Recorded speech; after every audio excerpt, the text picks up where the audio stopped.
Hello and welcome to another edition of Fansview Friday. This is the weekly live stream where we talk and look back at old convention reports by the late Kevin Lillard.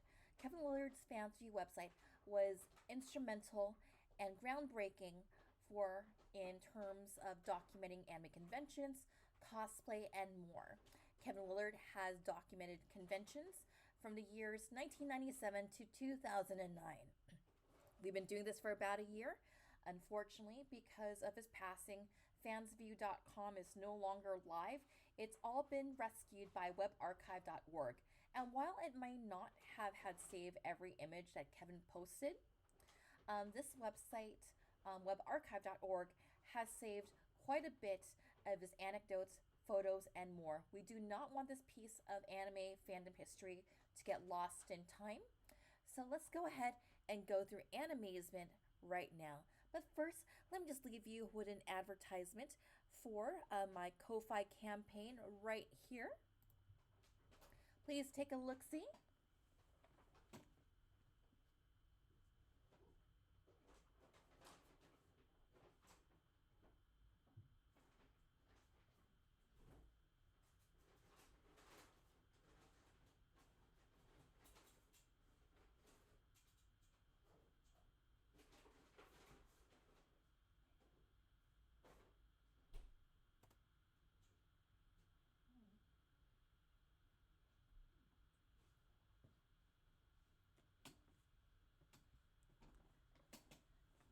Okay, now that you've finished reading that, we'll go on to our Fansview Friday of the week, which is Animazement 2000, which took place between March 9th through 12th, 2000 in Raleigh, North Carolina. I hope I'm pronouncing that right, because last time I pronounced Raleigh to a Southwest flight attendant, they were giving me some crap for that. Artist Yuko Tase and actor Brett Weaver attended Animazement. Animazement keeps its official site at this link. All right, let's just take a look at what that link shows us.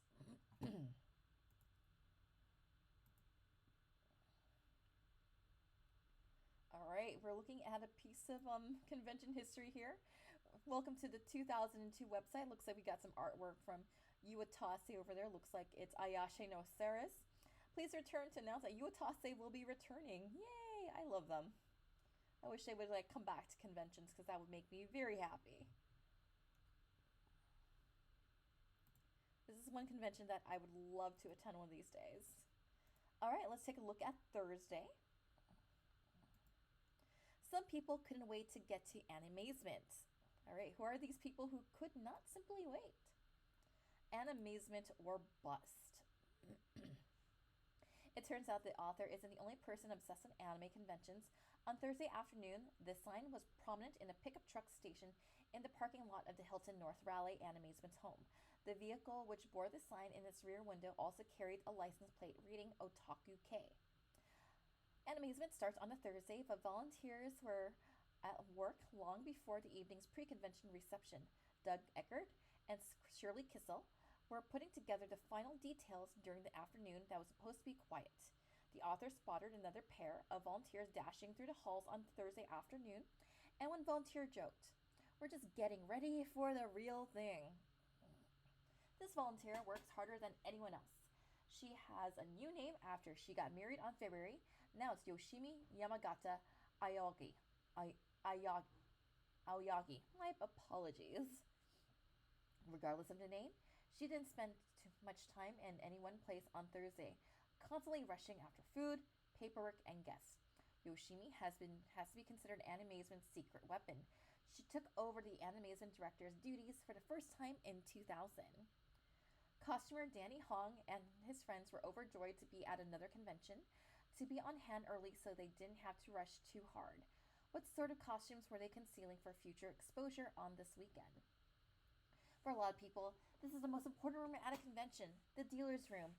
It looks so vast and opened on Thursday before the dealer's fans and rush to fill in every space. In 2000, all the tables were claimed by the dealers long before the convention opened, said the convention official Joe Maxwell, who was spotted carrying a printer through the parking lot on Thursday afternoon. His printer, by the way. An amazing collection of people gathered in the hotel lobby on Thursday afternoon.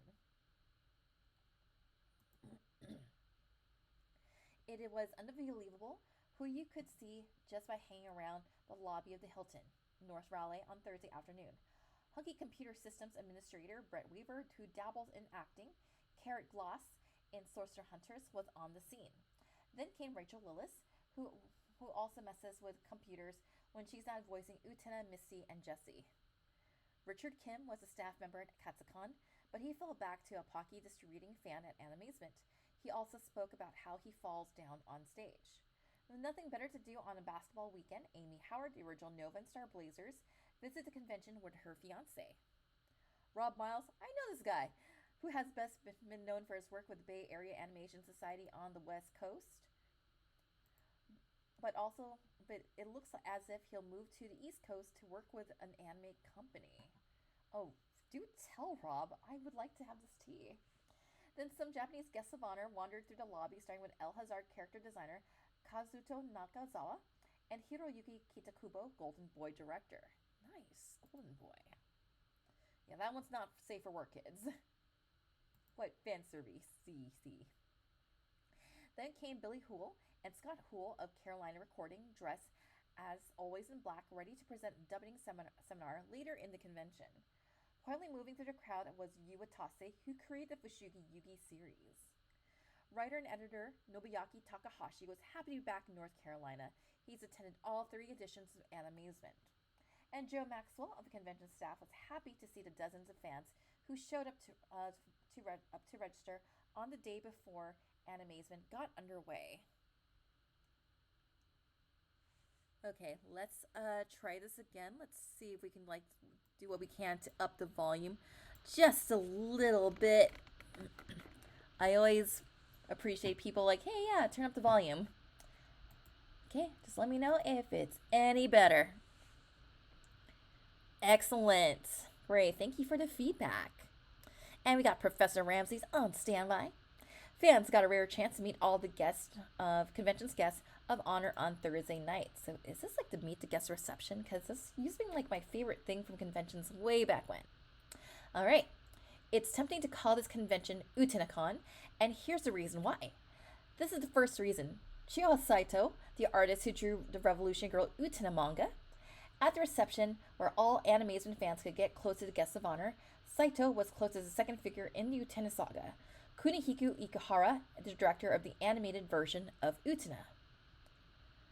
Actor Pelma Widener, the English language Miss China in Spirit of Wonder and Scold from Oh My Goddess, was on crutches. She had decided to get surgery for a lingering knee problem and was still recovering at Animazement. The site's last view of actor Akira Kamiya came at Anime Expo in 1999, where he demonstrated dubbing with a group of his students.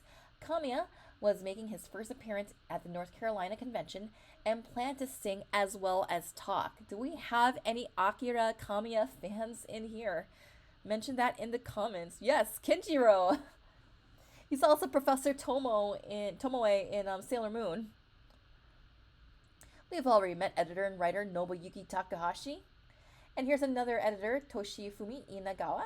He specializes in stories on model kits and comes to the US on a few days after the cable TV premiere of Gundam Wing on Cartoon Network. Pokemon voice actress Rachel Lillis and Lisa Ortiz get a lot of requests for autographs and pictures, but rarely they are the recipients of gifts. One artistic fan gave the actors personalized t-shirts featuring their animated roles. Hiroyuki Kitakubo is becoming a regular visitor to the American anime conventions, having attended Anime Expo in 1998 and Otakon in 1999. The director of Golden Boy and JoJo's Bizarre Adventure series was a first-time Animazement visitor. Kazuto Nakazawa was also at Otakon in 1999.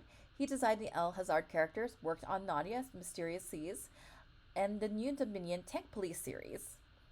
Actors Brett Weaver and Amy Howard were surrounded by fans, and they loved every moment of it. Weaver still can't believe he has fans. Hiya Samia is camera shy. He's amazingly productive from his studio Tron. He created Compiler, Silent Mobius, Steam Detectives, Dark Angel, and even a manga version of Star Wars Episode 1. Asamiya was constantly surrounded during the reception. But the most popular person was Iwatase of Fushigi Yugi fame, who drew the biggest cheers when the guests were introduced before the reception. Watase's fans presented them with his homemade stuffed Doraemon at the event. They look so happy. As a bonus, the event's first costumers were on hand. All right, let's take a look at costuming in March of 2000. Okay, we got Fushigi Yugi here. Scrolling down some more Fushigi Yugi. It looks like that's Galaxy Express 39. Otherwise, I would say like that's not Mexico Gundam, is it from G Gundam? We got some kimono wearers here.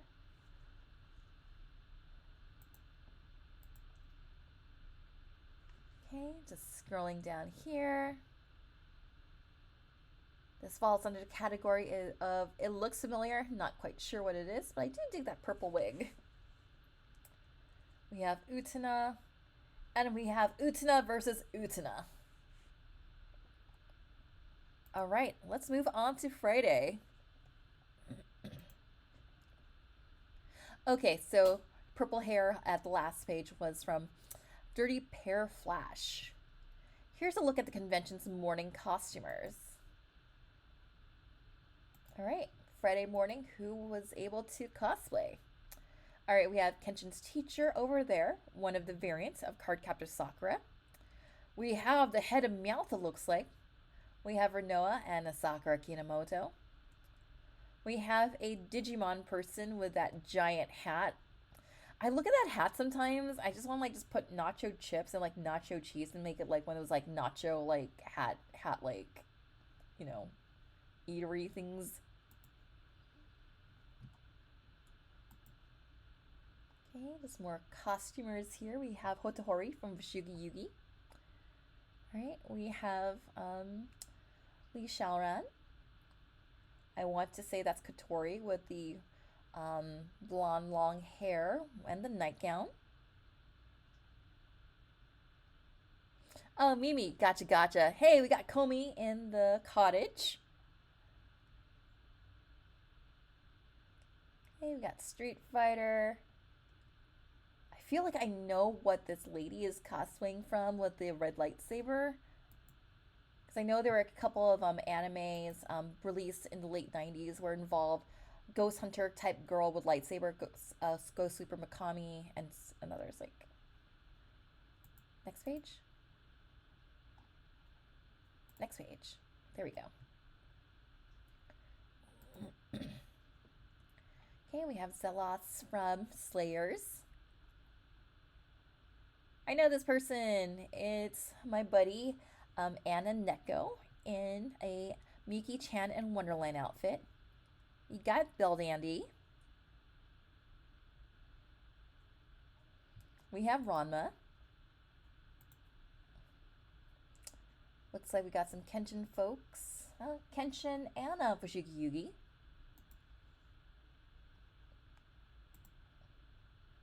Okay, just scrolling down here, we got Inuyasha.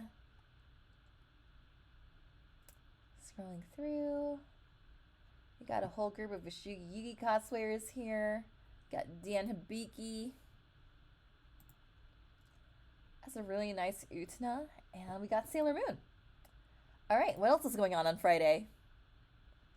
Alright, one of my favorite mangakas, a non-binary icon.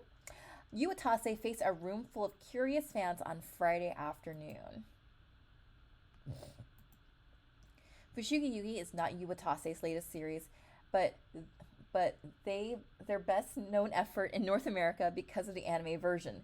Now fans will have a chance to see their latest work, Ayashi no Ceres, in animated form, although they'll have to be patient. When Watase appeared at their Animazement panel discussion on Friday afternoon, their fans were quick to ask questions. Twice they were asked to how they got started as a manga artist, and twice they told how they won an art contest in high school and advanced from there to a professional career. When I was a child, if I was drawing instead of studying, I was told to study. Watase reflected. Now that I'm a professional artist, I'm scolded if I don't draw. Is it just a coincidence that Miyaka, the schoolgirl from Shugi Yugi, has trouble studying? Watase had to do some studying of another kind of series. It took them 4 months to create the plot, and even if it changed several times by the editor handling their manga.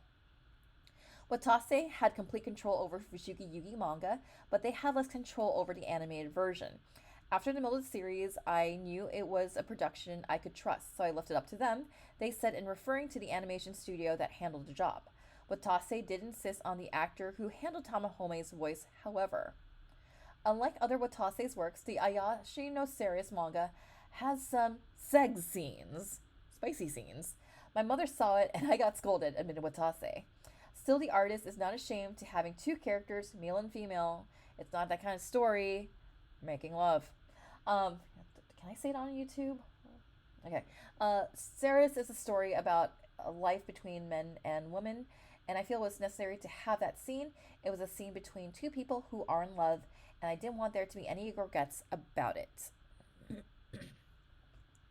All right, looks like we have a newcomer in the chat.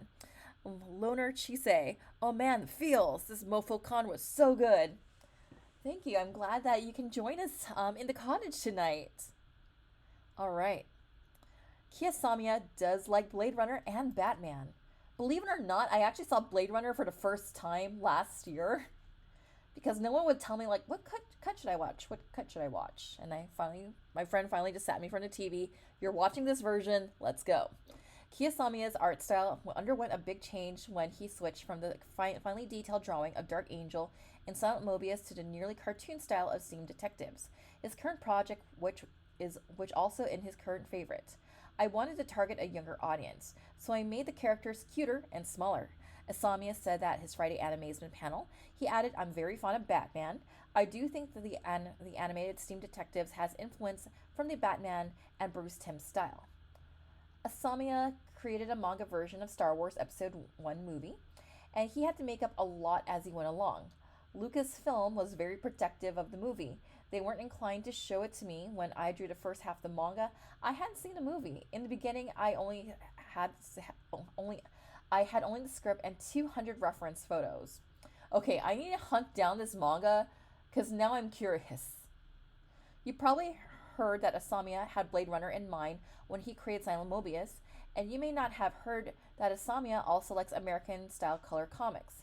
That explains a colorized version of the original Silent Mobius manga that Viz released, and the colored Dark Angel that Image will release in May. I do have foreign readers in mind, he said. Hi, Anna. We just saw a photo of you. Editors and artists usually shape manga plots, but what about the readers? I make modifications to the stories if there's feedback from the readers, but the ending is always how I want it to end, Asamiya said.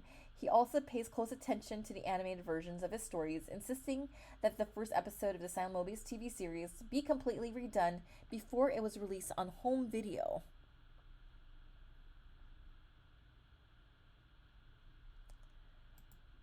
Yeah, Anna, we're glad that you're here. Let's see, and Ram says, it's interesting that years later, he'd worked on a lot of American comics. Yes. All right, let's, Professor Tomo, aka Kenshiro, and a lot of other roles. Akira Kamiya spoke about the two worlds of voice acting.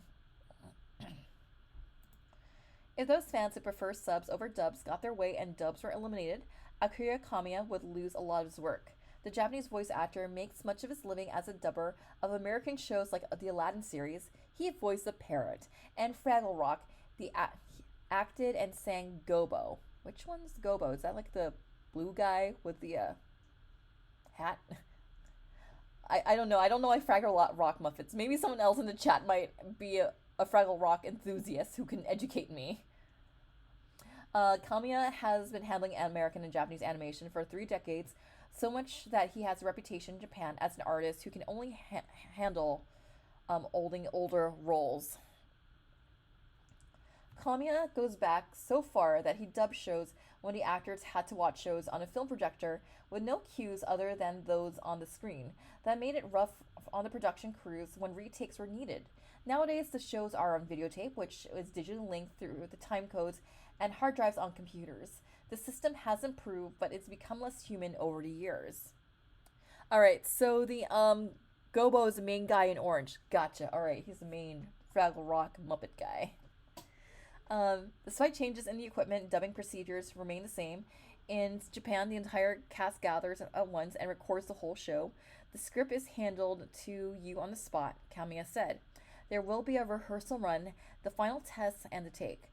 In a recent session of the famous Detective Conan series, where Kamiya has a role, that procedure only took 2 hours and 30 minutes to complete a 30-minute show. By contrast, American dubbing is a piecework affair where each actor has separate recording sessions, and those sessions are assembled in the final show. The actors rarely see each other, even if they have scenes together. The two worlds of voice acting meet only when there's a Walt Disney Company show that needs to be dubbed into Japanese, said Kamiya, where he works on the Disney show. The Japanese voice actor to have an American style separate session.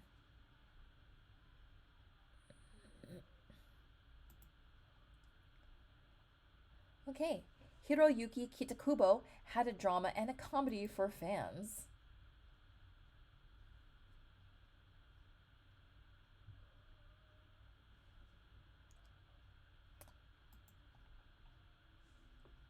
All right, at Otakon in 1999, Hiroyuki Kitakubo and Production IG presented a teaser of Blood, an animation project that features schoolgirls and war mecha. At Animazement in 2000, Kitakubo was able to show a further preview and announced that the film was virtually completed. Kitakubo said he had spent the previous 2 weeks finishing Blood soundtrack at a Los Angeles studio. Blood is a cutting edge feature, the first full digital film from Production IG. Instead of cells, the film uses a computer system that creates frames digitally from scanned art. Using a computer to paint each frame, if you want to keep the same qualities as cell animation, it's difficult, Kitakubo. If you are expecting a technical style, it's much harder. Creators are confused if they should go to an easy style or a more difficult style. I'm one of those people who are confused. After Blood, Kitakubo showed a preview of a comedy titled The Digitals. Even though the preview was in Japanese and there was no translation, the fans at Animazement panel were laughing out loud at the preview, enjoying the broad comedy. Of course, any mention of the comedy and Kitakubo leads to talk about Golden Boy, the series that he directed. Will there be more? No, Kitakubo said. Golden Boy turned out to be more popular in the US than it did in Japan. Hang on 1 second for a water break.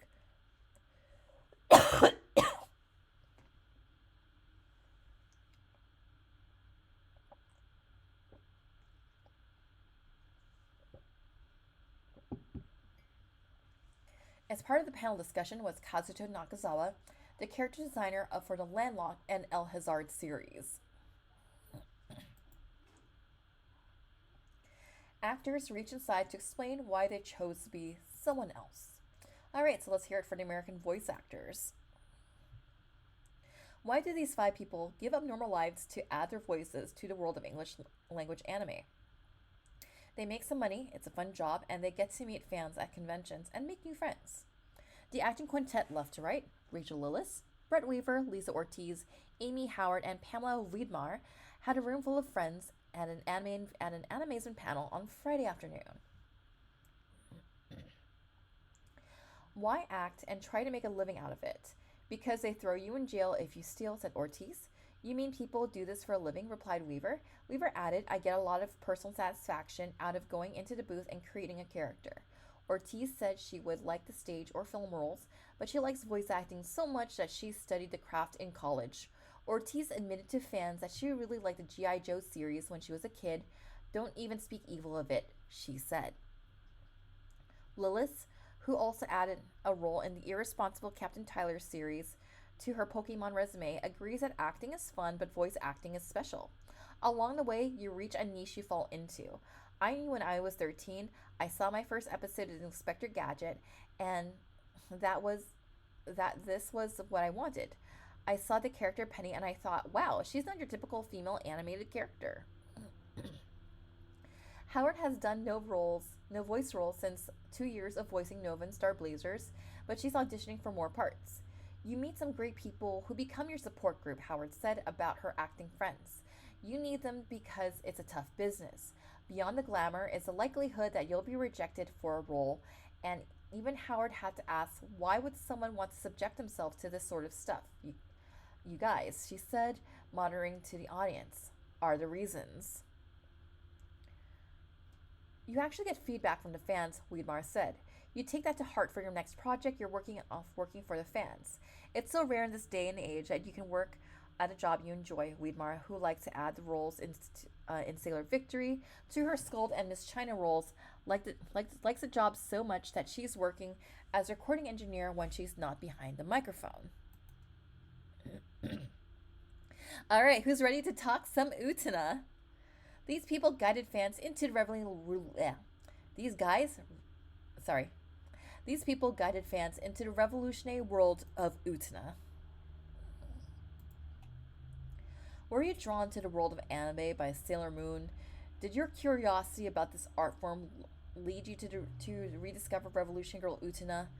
Kunihiko Ikahara shares your experience. He directed some episodes of the Sailor Moon TV series and the Sailor Moon R movie, work that established his career in the anime industry.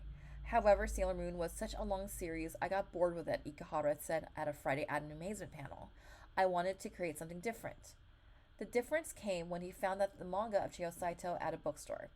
I fell in love with the story. I fell in love with it at first sight, Ikahara said. I was saying to myself, I've got to work with this lady. Ikahara went unannounced to Saito's home and convinced her to join him on the project, the animated version of Saito's Utena manga. I think that Utena is my major masterpiece, he said.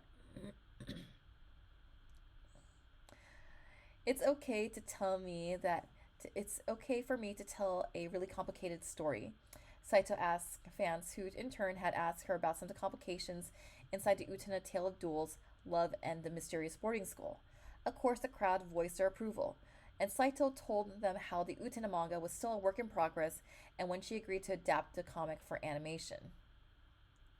At the time, I hadn't conceived the entire Utena universe, Saito said about her manga at the time the animation deal was reached. I sort of improvised the main storyline at the last minute. The plot of the TV version of was Mr. Ikuhara's responsibility. Saito also asked how many of the fans at the panel had seen all the Utena episodes beyond the first series that was initially released in the US, and only a few people raised their hands. She told the fans that there was a lot more to the Utena story beyond those first routine episodes, and she didn't want to spoil the story for them. And then Loner Chisei says, was this the year Ikuhara said girls and cars are hot? Let's put them together. Costumers were conspicuous as Friday continued. All right, let's take a look at some fandoms from way back when. Okay, we got Lady Un and Team Rocket. Yeah, we got James, we got Yugi over there, and we have Zach Galifianakis. Got some cosplayers just chilling there. Looks like we have Mulan. Oh, we have a giant Tama. That's so cute. I should get my cat Karma to cosplay Tama with me because, like, yeah, Karma and Tama have, like, the same vibes. I just need a friend to cosplay as Mitsukake with us. So I need, like, a brooding, dark-haired person to carry around a cat with me. Okay. Okay, so the person in the Tama-chan fursuit is H-chan. She sweated like half her body weight in that thing. Yeah, I can imagine. We got a kimono person and a artifact of ancient times, like one of the classic cameras. And then we have Ulala from Space Channel 5. Okay, we got Terry, Lena, Lime, and let's take a look at some of that merch in the background. Got a Donkey Kong plush, it looks like. Got Ryoko from Tenchi, Fullfoot and Millie from Trigun, and we got Bell Dandy. I also appreciate like just seeing like a lot of these cosplayers who are like cosplaying to like what the guests were bringing, or like who were like the guests of honor. Because I used to do that a lot too. We have Aya from Ayashi no Ceres. We have Buletta. Oh, we got a Choo Choo Dang. We got Carol-chan. Scrolling through here. Looks like Samurai Shodown or Dynasty Warriors. I'm not too sure. It looks like we have a Chinese vampire from Darkstalkers, and we got Ken Masters. Sailor Bacon. That delicious Sailor Bacon. Okay. Sadly, no photos, but let's try to, like, get through as much here. Check out Shiny Satin Cardcaptor Sakura. Who remembers this satin that was used in a lot of costumes? Okay, looks like we have someone from Bondage Fairies. Someone taking a picture of Kevin in like one of those classic cameras over there. Looks like a film camera. We got Iris and Clark Kent. Too adorable. I want to say they're from Lord of the Rings, but this is 2000. But hey, who knows?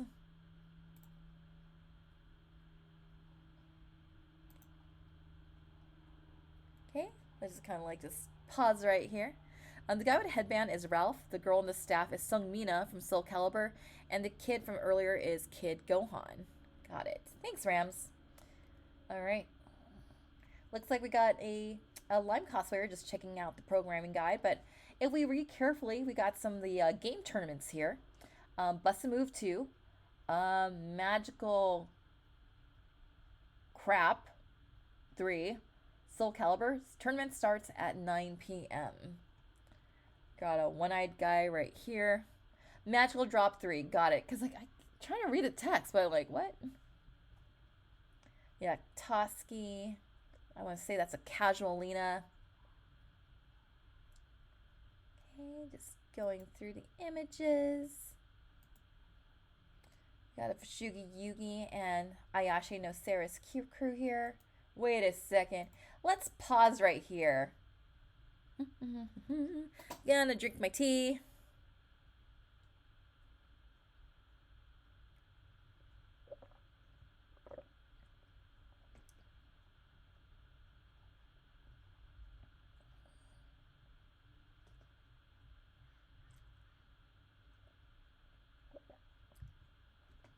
Okay, moving on. All right, we got James from Team Rocket.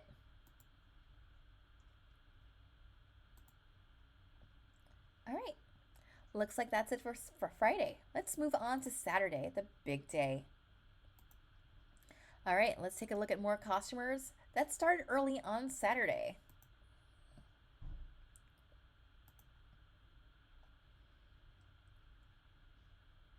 Okay, just scrolling through. We got Ukyo, Terry from King of Fighters, Devil Hunter Yoko. That's one I haven't heard of from a while. We got a full Utena group here.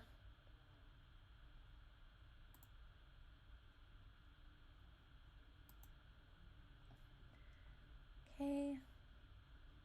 Scrolling through here, we got another Bell Dandy.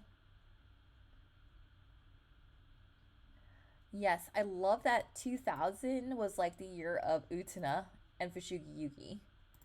On the next page.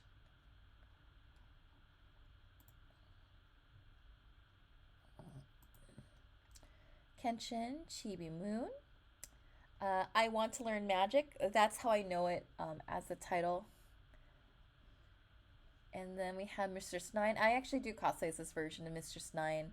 And Nadia from Nadia Secret of the Blue Water. Generic anime schoolgirl. Asuka. Okay. Let's see. Ooh, I remember that Bell Dandy, an absolute sweetheart named Angel.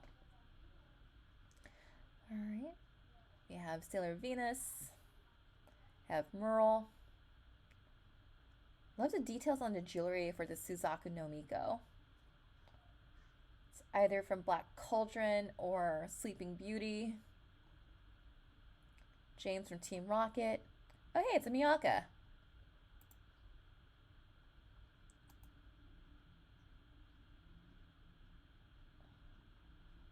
Are these going to even load? Probably not. Next.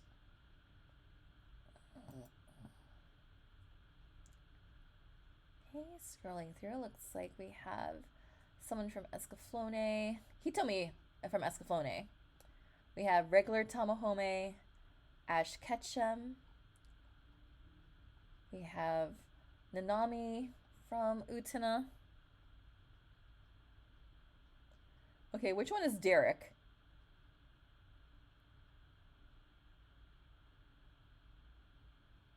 Is he the Tamahome or is he the Ash Ketchum? Just kind of like, hey, I'm hanging out here. Okay, yeah, regular Tamahome.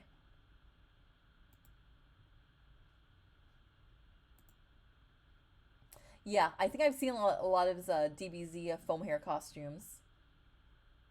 We got our main gala from Child's Toy, Kodomo no Mocha. That was a fun series. I generally enjoy that series. Some people love anime so much they own an original piece of it on plastic.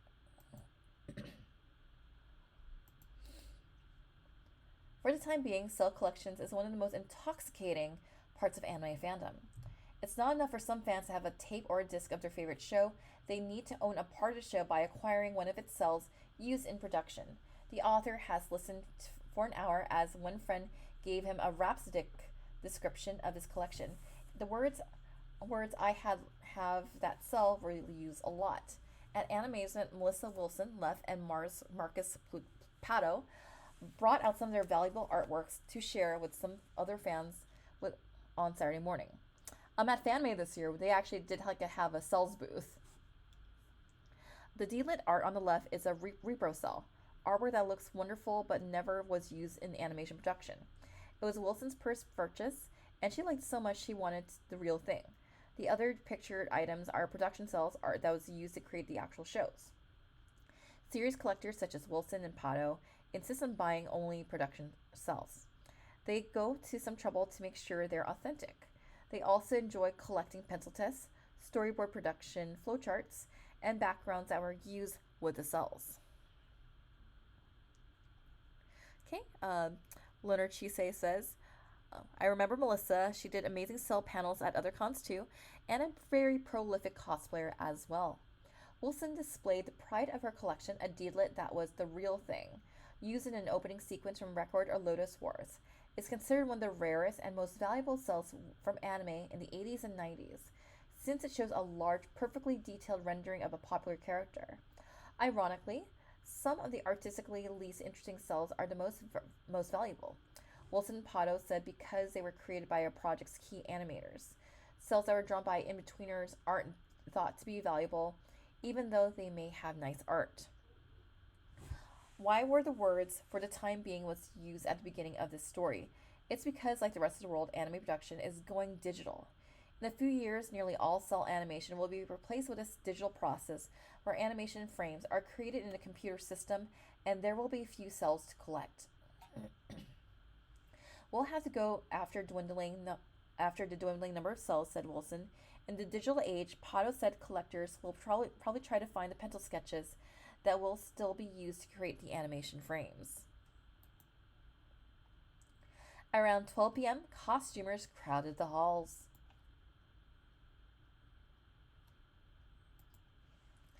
Alright, looks like we got some Digimon love over here. I know we got a lot of Digimon fans in the chat. We have Kenshin. Oh, we have Kiki. Sanosuke. Alright, moving on. I'm going to leave the slide right here for a moment to sip my tea.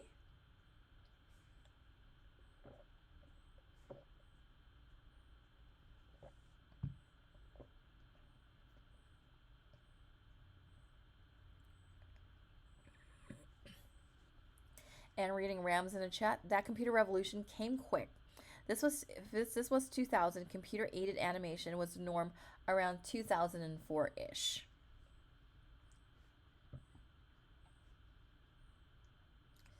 Okay, we have our Seiryu priestess over here. I'm also impressed by the number of Sakura ties and cosplayers seen here.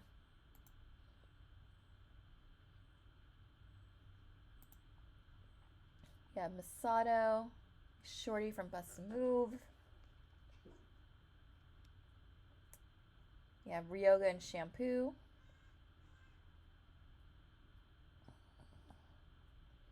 Got Shinji.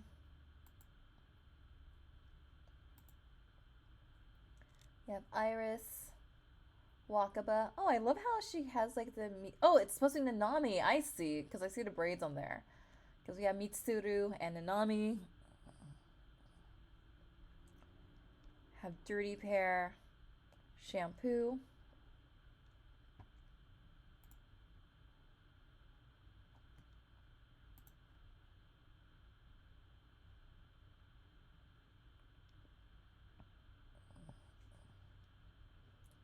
Okay, we got some Sailor Senshi.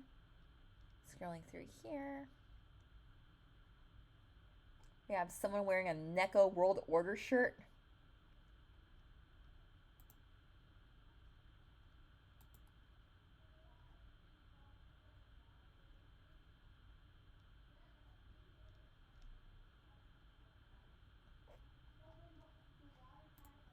I am Hollywood Persian and I like my frappuccinos too sweet.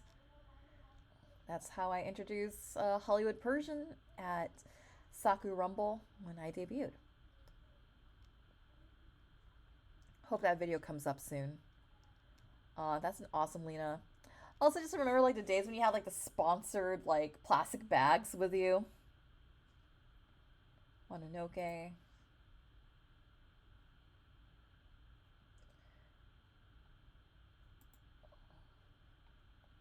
I mean, I do like the fact that Fanime was giving out like eco-friendly bags, and I got quite a few of them. Some people love the fantasy history world of Rurouni Kenshin. All right. Remember, back then we didn't know. Rurouni Kenshin, The Tale of Wandering Swordsman in Ancient Japan, is one of the few fan favorite series that hasn't gotten in North American store shelves yet, although Media Blasters and ADV Films are working on a cooperative release. The Kenshin story has attracted an amazing range of fans, many whom decided to have their own panel discussion and celebration at Animazement on Saturday. Erin Ellis writes Kenshin fan fiction and draws fan art of the series characters, and she wanted to learn more about the character designs, found the Kenshin manga, read some of the online fan translations, and demanded the head of her anime club show the Kenshin tapes at the next meeting. Almathea, who keeps an archive of Kenshin fan fiction, likes watching Saito's swordplay moves. I fell in love with Saito after the fight in the dojo. It was awesome, she said. Tokyo Left also fell in love with Saito. As soon as Saito did his battle, I was on the floor. I dedicated my whole life to him, said Tokyo. Sekihara Tae writes Kenshin fan fiction and had her own Kenshin doll to display at the panel, which several people in the audience wanted to take home with them. Justin likes Kenshin's mix of fact and fiction. I like the way they integrated Japanese history into the fantasy world of Kenshin, Justin said. I saw the episodes and thought that's genius. Elizabeth Leff thought that might have gone too far. I like historic elements, but sometimes the villains are too much for me. I didn't like the 40-foot tall guy, she said. Yeah, like you don't see like a lot of like fan discussion type of panels these days, sadly. I want to do this but to Sailor Moon, but like let's wait till that day comes. Alright, costumers continue to collect in the afternoon, including mailing list members. I was actually never part of this mailing list because I remember I started to join cosplay like around the late 2000s, right after Anime Expo 2000. Started slowly getting into it in '01. Yep, Woot Woot cosplay mailing list represent. Just slowly scrolling through here. You got Sailor Saturn. It's a duo. And Alina Inverse. Quistis. Have Utena. A lot of Utena cosplayers. That does make me happy. Kenshin, Van. I'll leave this photo here and just take a sip of my tea.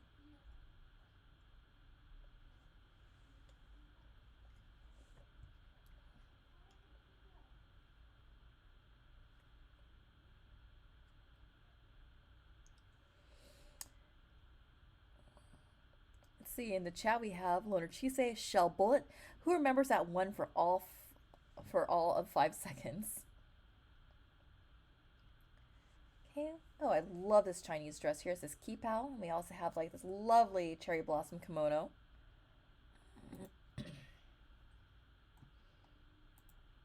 Okay, we got looks like Noriko from Shugi Yugi. Ooh la la.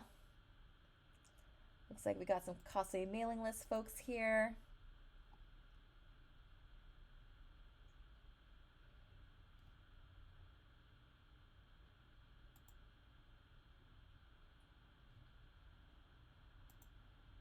Okay, we got Tamahome. We got Sailor Bacon and Dude with huge camera.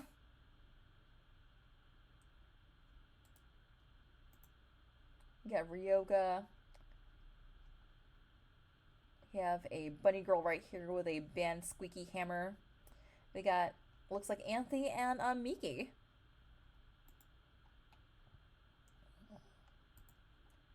Okay, we have Chrono Cross Trigger. And then we have Cosmos over here.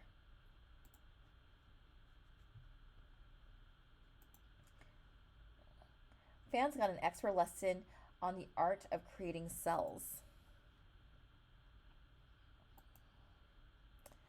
There have been cell painting workshops at anime conventions run by Steve Bennett of our studio Iron Cat, and happy belated birthday to Steve Bennett. But there have been a few lessons on creation of those cells. Koichi Tsunoda is an expert in the art of animation drawing, having worked on anime productions for 37 years. Galaxy Express 939 and Space Cruiser Yamato are on his long resume. He was the perfect person to demonstrate and educate animes and fans on what goes into creation of those cells, which many of them love to collect. The in-betweening seminar started with Tsunoda showing the fans the basics of animation drawing. A few strokes of this expert marker produce character after character, with Tsunoda showing how a face can change with only a handful of changed lines on a whiteboard. Cells usually start life as a drawing on paper, which is then photocopied onto a clear plastic sheet. Even with the economies of anime production, it takes thousands of cells to make an anime show. And only a few of those cells are drawn by the show's key animators, who decide the look of the beginning and end of a sequence. The rest of the cells in each sequence comes from the artists who create the frames in between the key animation cells, which is why those artists are called in-betweeners. Tsunoda challenged the fans to take on that task, showing them the finished key frames, and then telling them they had to complete each sequence. I want all of you to be animators today. This is an examination you must pass if you want to be an animator, Tsunoda told fans. The lesson was that artists need to have an unusual keen sense of perspective and motion in order to properly handle this demanding but low-paying job.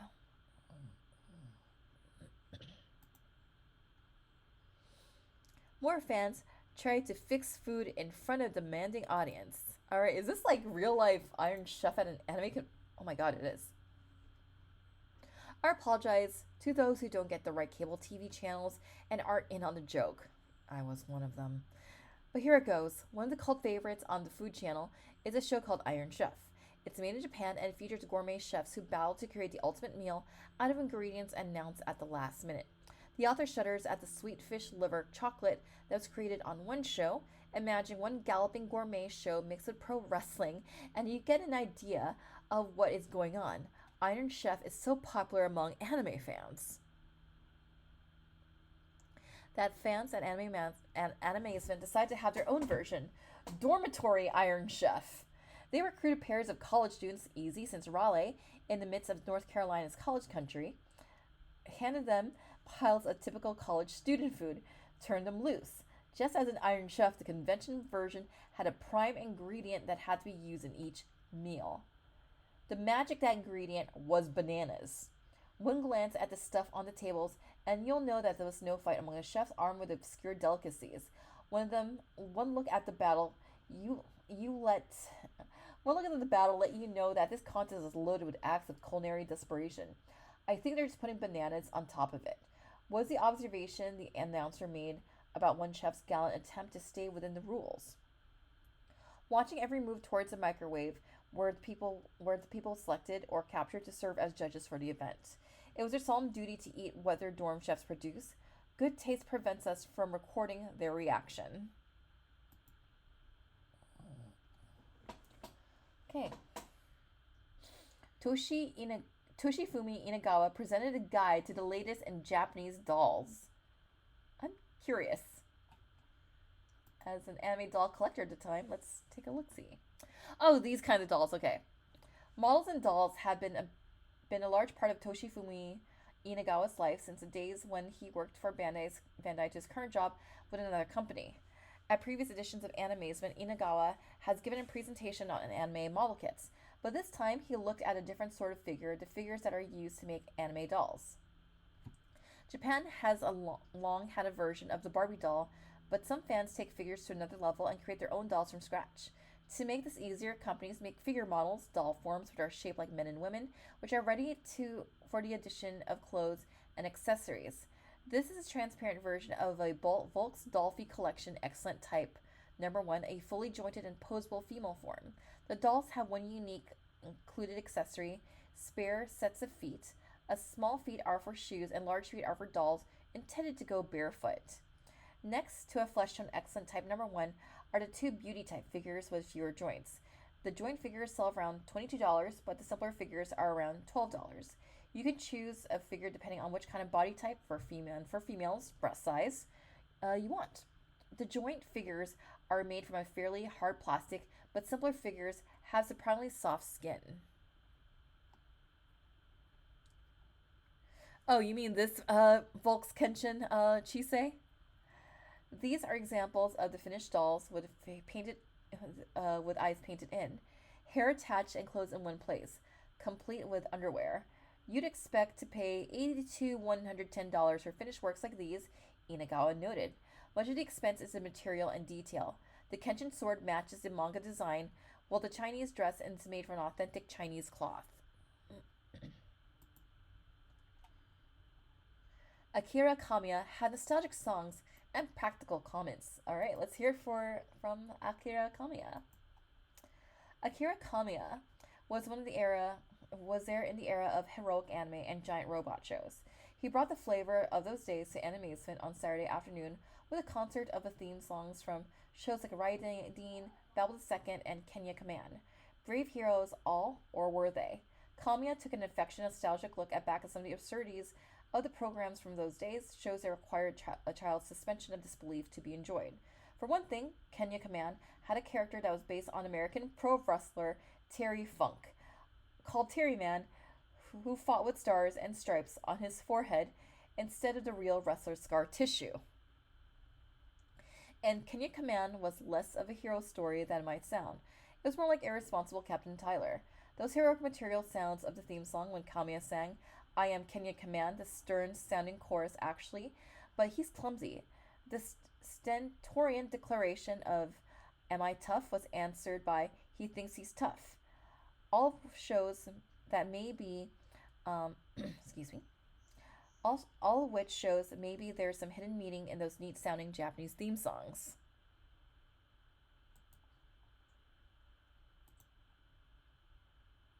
And Ramsey says here, I think they mean to say Kiniko Man. There were the giant robot shows where Kamiya had so many roles, it just so happened that you could buy a small toy version of those magnificent mechanical beasts. And Kamiya admitted that most of the shows were 30-minute commercials. Those giant robots would make transformation, and the toys would make some transformations.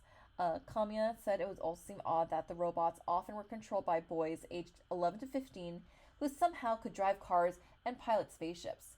If you think about it, it's unnatural. If you start questioning the facts in anime, there's no end to it, he quipped.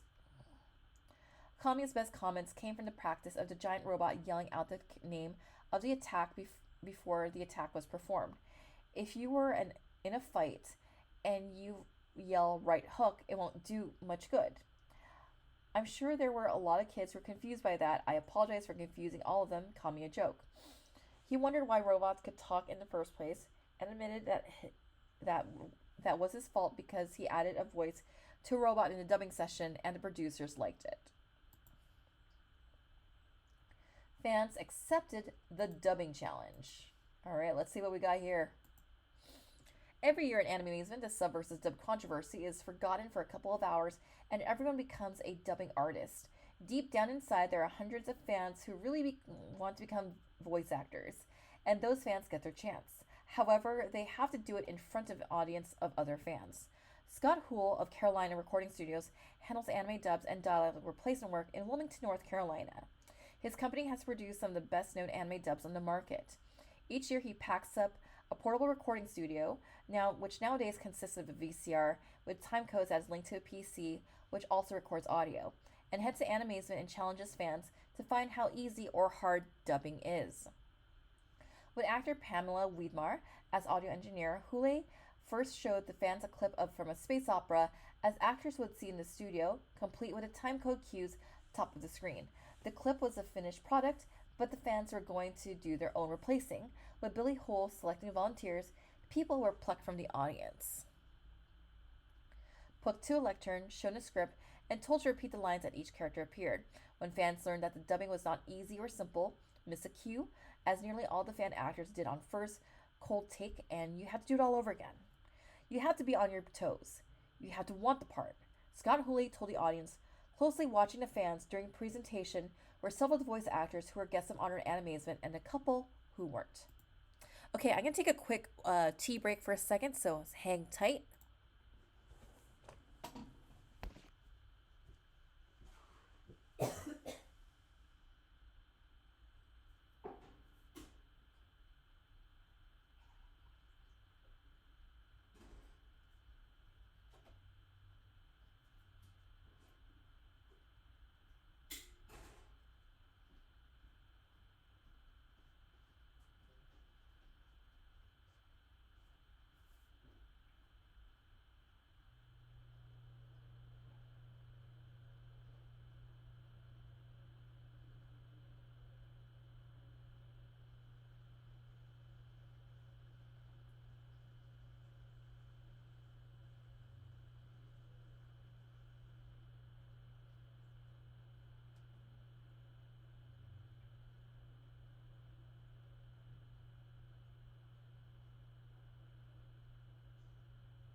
Okay, we are back to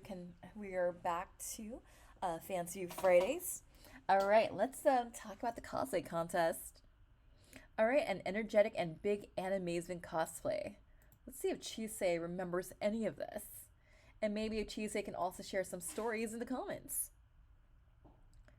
Okay, let's scroll down here. Oh my God, this is like just like the kids part of the costume contest. You want stuff. Oh my God, like I can't wait to see what you guys entered in here. I love this tuxedo mask over here. Looks like this kid is cosplaying from Digimon. Tis a wizard. And I want to say this is from Galaxy Express 39. Alright, let's take a look at your Utena group. Hopefully the images will load. Okay, it's not from Galaxy Express 39. It looks like it's from Star Blazers.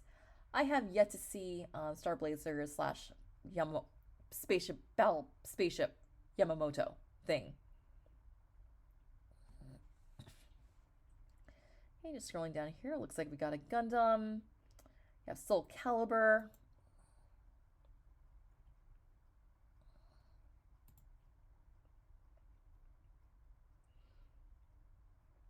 Okay, we have Dan Hibiki, Dirty Pair.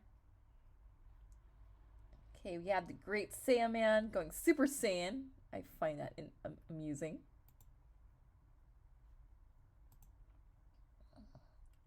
Looks like we have Utena over there. We have Ranma versus, and a very shiny Akane. And in the chat, Chiese says, we did Utena. We tried super hard to remember to revolutionize the world speech. The prize was Utena manga and postcards, which we split among us. Okay, we got some Slayers over there. Looks like there were a lot of entrances here because I'm seeing 14 pages and hopefully no images. Got Pokemon, Team Rocket.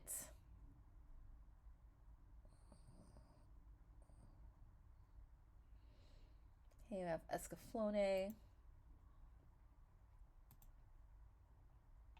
Come on, images. I want to see people. Looks like that's Celos from Slayers.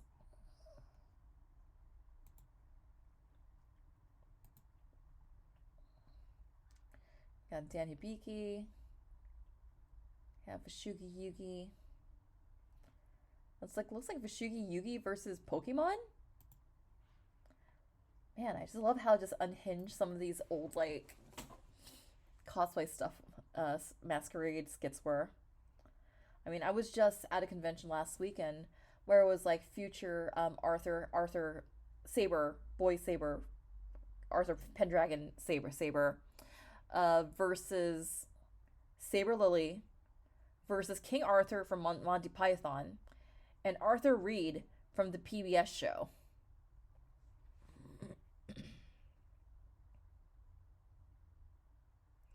Okay, let's see. Before you had to pre-submit months in advance and have pre-recorded stuff.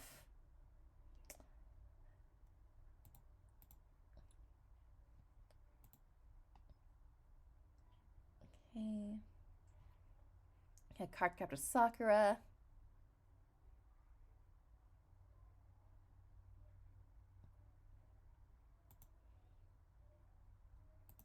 But yeah, the video on demand is on the CWF Cosplay Wrestling Federation Twitch channel. Oh, there's Utena.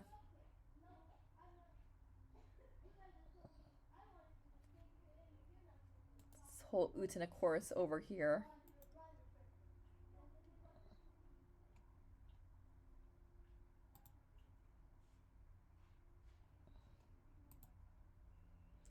Okay, looks like we have Child's Toy.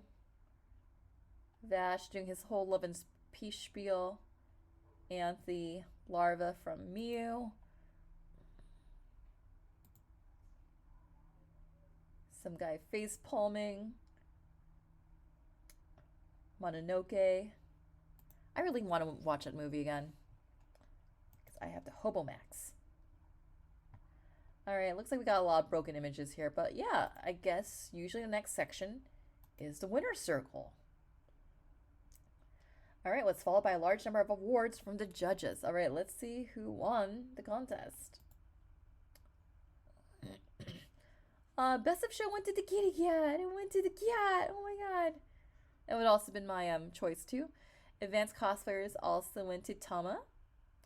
Second place looks like it went to Chise's group of the Utena chorus, who tried to remember the revolutionize the world speech. Third place went to Dragon Ball versus Dirty Pair.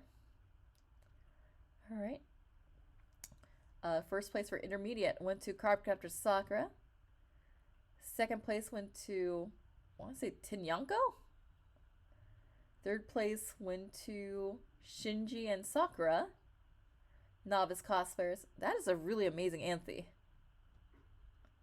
Also, second place went to Fushugi Yugi versus Pokemon. And then third place went to Child's Toy. Other awards. Koichi Tsunoda Award. I'm not sure what she is costing as a gal with the blue hair. Nobuyuki Takahashi Award went to Luffy for One Piece, and mind you, this is the year 2000. Studio Hard Award went to Sakura. Cho Saito went to the Utena group. Who knew? And I love that how Ikuhara is just kind of like just chilling there in the background. Yeah, One Piece was just starting. Yeah, you're right. We have Cho Saito. It also went to Zex and Char. And Cho Saito has canonically drawn Char Aznable piece of art. I mean, you can easily Google it. I love it. Yeah, One Piece. How did people even watch it before Kaizoku 10 ep torrents, right?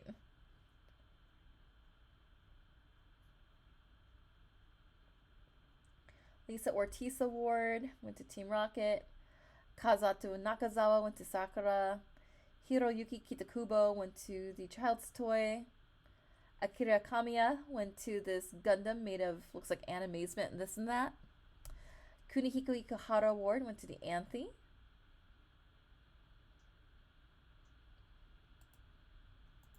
Toshifumi Inagawa went to Mononoke. Amy Howard went to Star Blazers Guy. Scott Houlet went to Zex and Char. And then the Children's Award went to Moon and Jupiter. Okay, let's get ready for the last day of Animazement 2000. An industry expert had some pointed opinions. All right, let's hear your... Oh, is this guy? Let's hear unpopular opinions from Nobuyuki Takahashi, aka the same guy who invented the term cosplay. In a previous appearance at Animazement, Nobuyuki Takahashi of Studio Hard said the Japanese animation industry was going to have trouble because of its brightest young creative minds for being attracted to the big money video game industry. On Sunday at Animazement, Takahashi said those game companies were encountering a different kind of trouble, throwing money away on expansive projects. During his panel discussion, Takahashi noted that Squaresoft had poured $80 million into an unfinished Final Fantasy movie, while Anix and Sega were having trouble finishing its highest profile game projects. Takahashi said that was because the game company decided not to use anime studios for movie projects, and the gamers wasted their cash because they didn't know how to manage those projects. We've documented that anime production is moving from cell and paint to digital computers. According to Takahashi, that's not the major change ahead in the industry. Again, it's a financial change. Pokemon successful encourage new investors. Many of them Americans put money into production houses, making it possible for companies to complete new shows. He noted that 2 major animators had been forced to suspend their work on their films because of money problems, but new investment might lead them to resume production. The Japanese market is currently at the point of saturation, said Takahashi. Because of that situation, the profit could come from any single titles that have been diluted.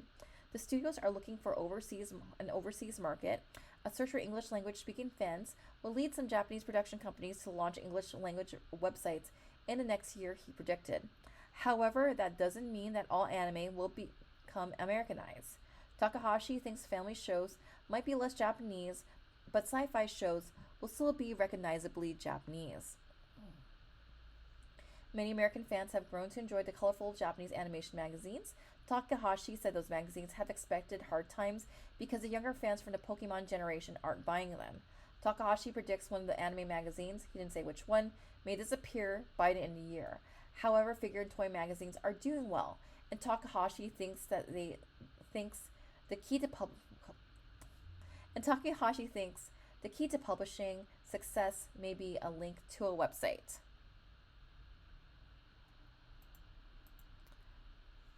All right, in the chat. And all those companies ended up being eaten or eat up by other companies that list. Pour one out for Squaresoft. Boy, he was ahead of the curve. I bet he was like, ha, I told you I was right when Lucky Star and the Moe boom of the mid-2000s. And the Final Fantasy movie bankrupt the devs. Fancy creative conventions talked about the future. All right, let's see what you guys got to say. In the 1930s, it was let's put on a show. In the 1990s, let's put on a con.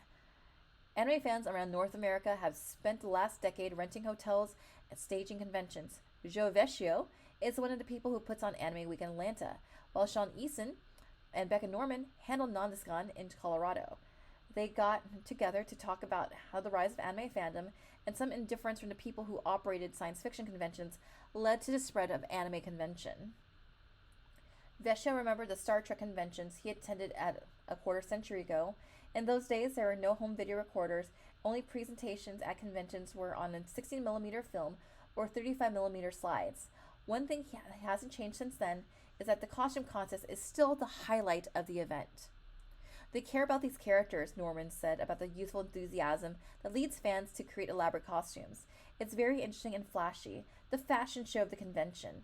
The masquerades are also hard to organize, with the convention staff having to struggle to make sure everyone goes on stage in the right order, judges are chosen, and the correct words are given out. There have been mistakes. As Jingoru from AWA listened, the con organizer said it takes thousands of dollars to stage a convention, with most of that going to a hotel to host the rent space and arrange for catering. Each hotel makes a different deal, and there can be a swing of thousands from one hotel to the other. The key, said the convention organizers, is filling the hotel with fans. The more people who book rooms at the convention, the less convention has to pay for the hotel. That's why the convention organizers always encourage fans to stay at the official hotel. Conventions aren't perfect, of course. A couple of anime conventions in 1999 were announced but canceled. Another convention was announced, canceled, and revived at the last second. Most convention events run chronically late. Still, these conventions' unique expressions of the American youth culture continue to grow. If they are managed properly, you have to give the people good reason to come to your convention, said Vecchio.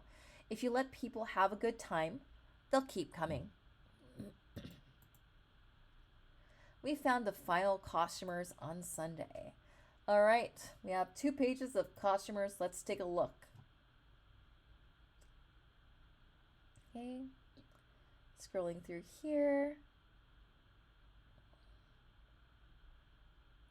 Oh, we got Lupin. That's awesome. We got Martin's successor, Nadeshiko.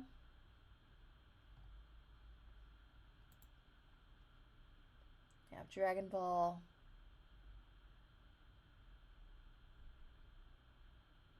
More Dragon Ball.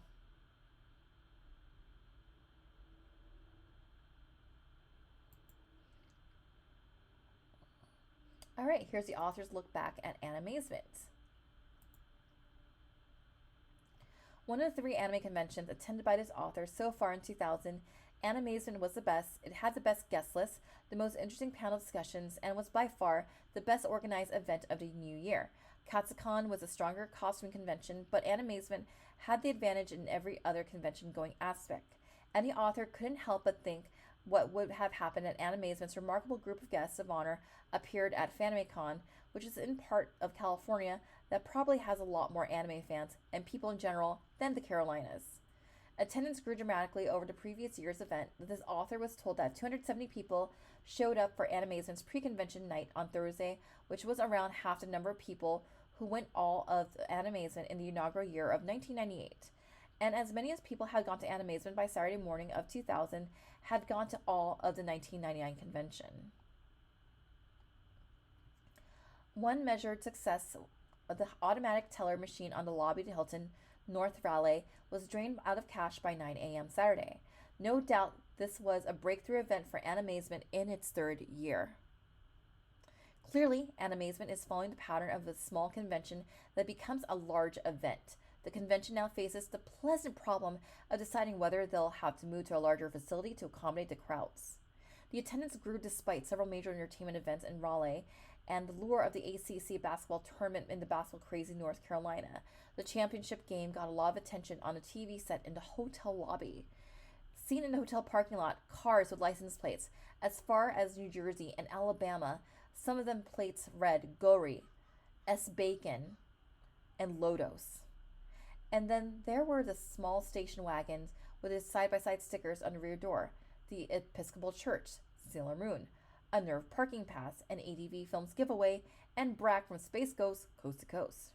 Raleigh deserves some anime convention enjoyment after what the area had been through. 6 weeks for Animazement, the Triangle had gotten a double blow of the worst winter weather in 70 years. First came a blizzard that dropped nearly 2 feet of snow. A few days later came an ice storm. That repeated weather attack would be bad enough but it was worse than usual for a couple of reasons. First, North Carolina doesn't expect that sort of icy weather, and second, the area has a lot of hills.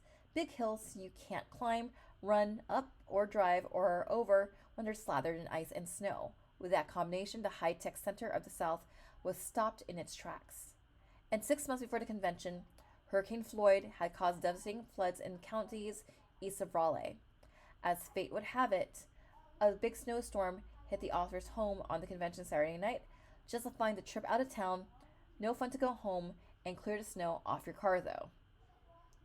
Okay, let's read the sign here. Pikachu would like to take this opportunity to point out that the Woodoka game room is poke-free zone.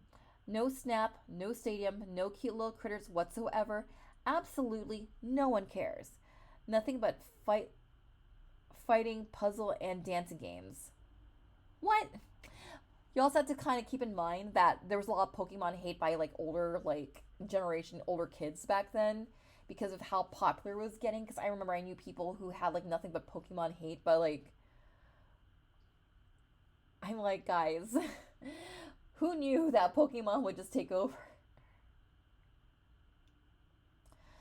Not for the people who drive much better in warm weather. The News and the Observer ran a story about a wreck on the Wake Forest Road just south of the hotel where a taxi was rammed by a pickup truck. 2 people in the taxi were hospitalized, the paper said, but the truck driver raced onto I-440 where he got out and was picked up by another truck. Finally, the weird pattern from this event. It was on the 3rd time in the last couple of years the author has been at the convention and watched TV as Dale Earnhardt won a Winston Cup stock car race. This was the Daytona 500 women in 1999 during KatsuCon, the Bristol race in 1999 where Earnhardt wrecked the Terry Labonte to win while the author was in Toronto for the Canadian National Anime Expo during Animazement. Earnhardt beat Bobby Labonte by a foot at the Atlanta Motor Speedway.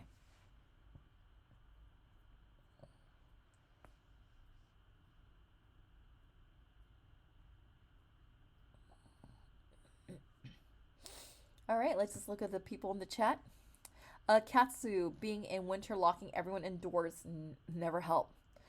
Plates, it was a con when House of Anime truck van was spotted upon your arrival. And Ramses is like, now we're the ones writing the rules. And I say, no, more Pokemon. All right, that is it for Fansview Fridays. Next week, I'm not sure what convention we're headed to next, but we're still going to keep it in 2000. Thank you so much for checking us out. Thank you so much for visiting the Wisteria Cottage. Again, you could check out my book, The Fangirl Diaries. It is out right now. You can get it on Amazon directly from the publisher.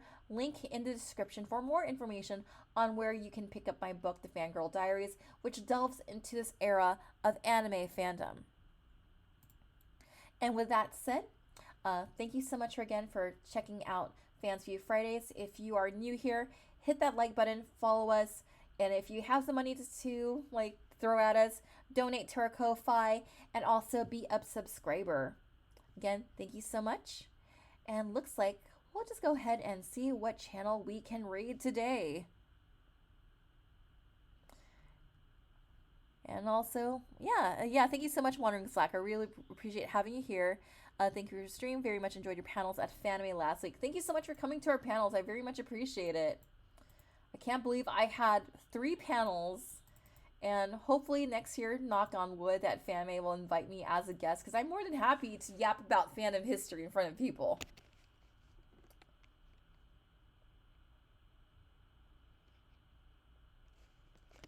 I don't know which convention. Oh yeah, I do know which convention is next for us. That is Anime Expo.